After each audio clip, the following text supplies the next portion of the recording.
الحمد لله الواحد الأحد، والصلاة والسلام على النبي المبعوث إلى الأحمر والأسود. أما بعد، أعوذ بالله من الشيطان الرجيم. بسم الله الرحمن الرحيم.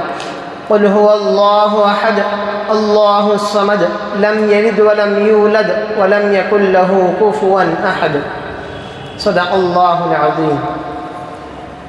رئيس الاحتفال الموقر وأساتذتي الأجلة وزملائي في الدروس، أريد أن أخطب أمامكم خطبة حول الموضوع التوحيد.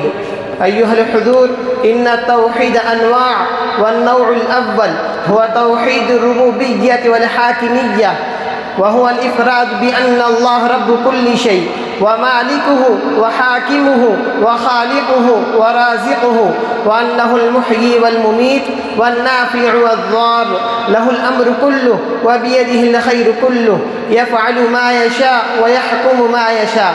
وقد حكى الله عن المشركين أنهم مقرون بهذا التوحيد لله وحده، كما قال تعالى: قل من يرزقكم من السماء والأرض أم من يملك السمع والأبصار ومن يخرج الحي من الميت ويخرج الميت من الحي ومن يدبر الأمر فسيقولون الله فقل أفلا تتقون. وقوله تعالى: ولئن سألتهم من خلقهم ليقولن الله فأنى يؤفكون. ولئن سألتهم من نزل من السماء ماء فأحيا به الأرض من بعد موتها ليقولن الله قل الحمد لله بل أكثرهم لا يعقلون.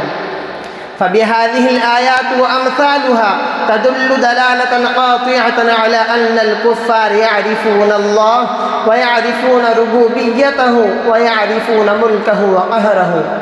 أما النوع الثاني فهو توحيد الأسماء والصفات، وهو الإقرار بأن الله بكل شيء عليم وعلى كل شيء قدير، وأنه الحي القيوم لا تأخذه سنة ولا نوم، له المشيئة النافذة والحكمة البالغة، وأنه سميع بصير، على العرش استوى وعلى الملك احتوى، وأنه الملك القدوس السلام المؤمن المهيمن العزيز الجبار المتكبر.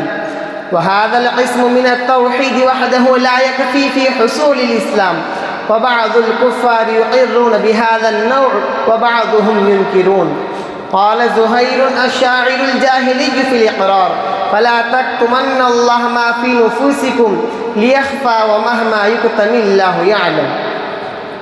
والنوع الثالث هو توحيد الألوهية، وهو إخلاص العبادة لله من المحبة والرهبة والدعاء والاستغفار. وهذا التوحيد هو الذي تضمنه قوله تعالى: إياك نعبد وإياك نستعين، وقوله تعالى: فاعبده وتوكل عليه وما ربك بغافل عما تعملون.